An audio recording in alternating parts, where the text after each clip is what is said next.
My parents always adored my sister, and I didn't exist for them, so I moved out of the house. 2 years later, they were at my door, but I reminded them of the past days. I, 24M, have always felt like an outsider in my own family. For as long as I can remember, my older sister, Jane, 27F, has been the golden child.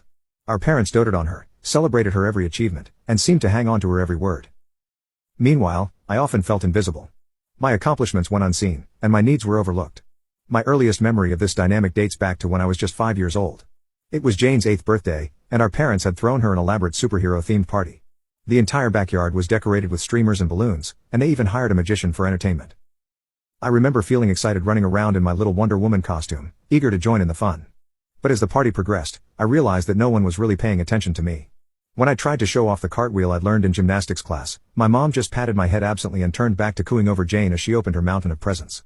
I ended up sitting alone by the snack table, watching as Jane basked in the attention of our parents and all the party guests. This pattern continued as we grew older. Jane was always the center of attention, athletic, popular, and charming. Our parents never missed one of her football games, proudly cheering from the sidelines. They threw elaborate parties for her birthdays, inviting what felt like half the town. When Jane got her driver's license, they surprised her with a brand new car. I, on the other hand, was more introverted and academically inclined. I'd spend hours studying, pouring my heart into my schoolwork, but my straight A's were met with indifference. When I won the state spelling bee in 8th grade, my parents didn't even attend. They were too busy at one of Jane's football practices.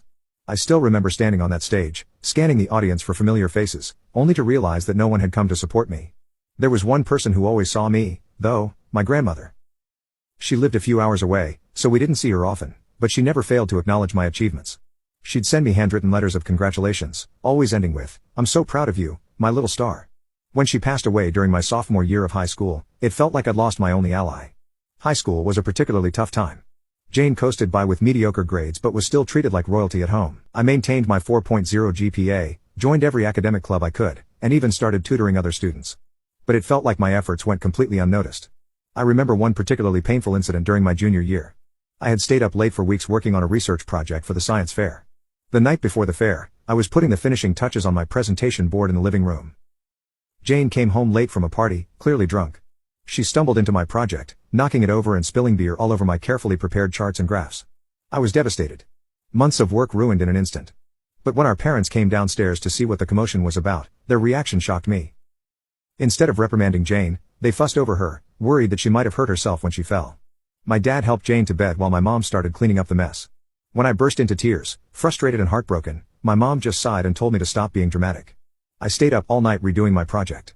I managed to salvage enough to put together a decent presentation and ended up winning second place in the fair. But when I came home with my silver medal, my parents barely glanced up from the TV where they were watching one of Jane's old football games. When it came time to apply for colleges, Jane barely put any effort into her applications. She assumed she'd get a football scholarship somewhere. I, on the other hand, spent months perfecting my essays and applications. I was determined to get into a top university and prove my worth. I applied to a dozen schools, including my dream school, a prestigious university known for its excellent mathematics program. I've been eyeing this school since I was 14 when I attended a summer math camp on their campus. The experience had been transformative. For the first time, I was surrounded by people who shared my passion for numbers and equations. I felt seen and understood in a way I never had before. Fast forward to last week, both Jane and I were set to receive our final university acceptance letters and scholarship offers. The night before, our parents took Jane out to a fancy dinner to celebrate in advance. They didn't even ask if I wanted to join. I spent the evening alone in my room trying not to let it get to me. The next morning, things only got worse. Mom made Jane's favorite breakfast, chocolate chip pancakes with whipped cream, and Dad kept telling her how proud they were no matter what happened. No one even acknowledged me as I sat silently at the table, nibbling on a piece of toast. It was like I was completely invisible. When the mail finally arrived, we gathered in the living room to open our letters. I could hardly believe my eyes when I read mine. I'd not only been accepted to my dream school, but I'd also received a full academic scholarship and an invitation to join their honors program. My hands were shaking as I read and reread the letter. I'd be lying if I said I wasn't hoping for at least a little recognition, but before I could even share my news, Jane ripped open her letter. Her face fell as she read it. It turns out she'd barely been accepted to our local community college, and there was no mention of any scholarship.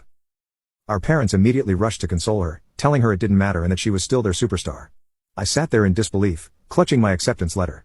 Neither of my parents even asked to see it. When I finally worked up the courage to tell them my news, my mom just nodded absently, and my dad muttered a half-hearted "That's nice, sweetie," before turning back to Jane. That was the moment something inside me snapped. Years of feeling ignored and unappreciated came crashing down on me. I realized that no matter what I achieved, I would never be good enough in their eyes. Jane would always be the golden child even when she failed. Now comment update to tag you on part 2.